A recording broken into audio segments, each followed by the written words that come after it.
हाल ही में supreme court ने Telangana government को जो है जमकर झाड़ दिया। उन्होंने कहा कि आपकी जो डोमिसाइल पॉलिसी है वो बिल्कुल भी ठीक नहीं है और इस पॉलिसी को दुरुस्त कीजिए, नहीं तो सुप्रीम कोर्ट को इसमें इंटरवेंशन करना पड़ेगा।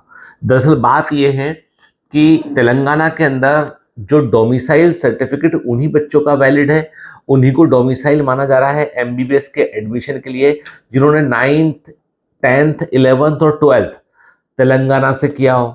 यदि वो कहीं और से, आंध्र प्रदेश से या राजस्थान से या मध्य प्रदेश से कहीं और से यदि वो 9th 10th 11th 12th कर किए हुए हैं तो उन बच्चों को डोमिसाइल नहीं दिया जा रहा है। और ये सुप्रीम कोर्ट ने साफ साफ इस पर आपत्ति दर्ज की है कि यदि कोई व्यक्ति हायर एजुकेशन के लिए या बेहतर प्रकार की एजुकेशन के लिए या हायर क्वालिटी ऑफ एजुकेशन बोलना चाहिए मुझे, हायर क्वालिटी ऑफ एजुकेशन के लिए यदि अपनी स्टेट से बाहर जाकर पढ़ता है और वो अपनी उसका जन्म तेलंगाना में ही हुआ है, उसके पेरेंट्स तेलंगाना के ही हैं और वो बच्चा यदि बाहर जाके पढ़ता है, बोर्डिंग स्कूल में यदि बाहर जाके पढ़ता है, तो क्या आप उसको एमबीबीएस के लिए एलिजिबल नहीं मानेंगे? ये पॉलिसी बिल्कुल भी ठीक नहीं है। दरअसल आज आप पाएंगे कि कई सारे राज्य ऐसे, कई सारे स्टेट ऐसे हैं जहां पर उन्होंने ऐसी खतरनाक डोमिसाइल पॉलिसी बना रखी है कि जो बच्चा उस स्टेट में रहता है, उस स्टेट के बाहर जाके भी पढ़ेगा तो वो अपनी स्टेट की डोमिसाइल को वो लूज कर देगा, जो कि बिल्कुल गलत है।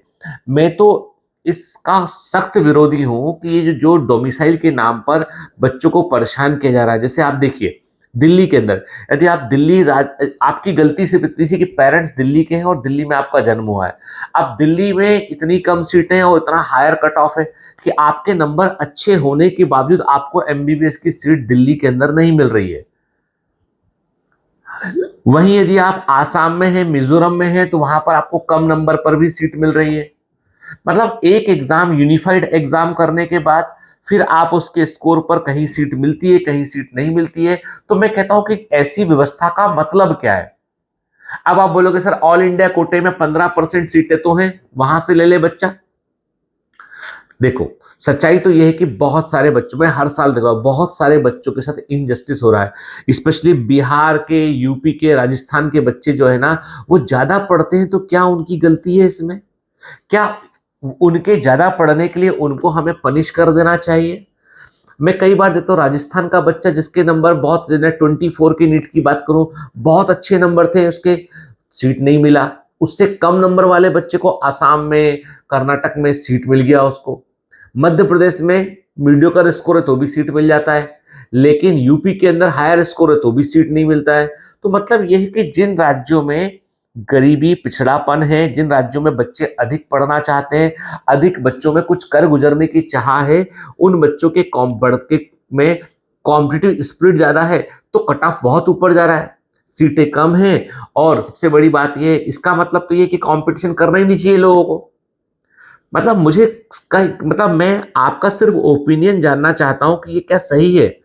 क्या पूरे ऑल ओवर इंडिया की सीट्स को मिला के कॉमन पूल बना के वहां से एडमिशन नहीं कर सकते क्या हम?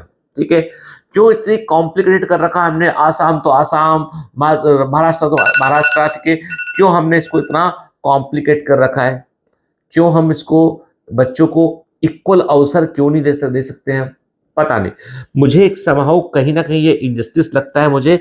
पर मैं देखिए, मैं गलत भी हो सकता हूं, तो आपके अपने ओपिनियन भी तो मायने रखाते हैं। अब आप बोलोगे साहब ऐसा होगा तो यूपी बिहार के बच्चे तो पूरे सभी राज्यों में पहुंच जाएंगे वो लोग अपनी सीट लेने के लिए। हम तो उतना अच्छा, हमारे यहाँ कोचिंग इंफ्रास्ट्रक्चर नहीं है। जैसे कि राजस्थान में there is a very good coaching infrastructure, क्योंकि कुछ और है भी नहीं, पढ़ने के अलावा कुछ और करने के लिए है भी नहीं। तो वो अच्छे इंफ्रास्ट्रक्चर के लिए, उस अच्छे इंफ्रास्ट्रक्चर के लिए हमको अधिक से अधिक मेहनत करनी पड़ेगी हमें। ठीक है, तो पॉइंट ये है कि सभी राज्यों में, सभी स्टेट्स में जो है वो इक्वल अपॉर्चुनिटी नहीं है। ठीक है, कहीं पे से दिल्ली के बच्चे बहुत सफर करते हैं, बहुत, हरियाणा के बच्चे बहुत सफर करते हैं। तो तेलंगाना में जो जो वो अपने ही बच्चों को जिस प्रकार सफर करा रहे हैं, तो सुप्रीम कोर्ट को वहां पे इंटरवेंशन करना पड़ा।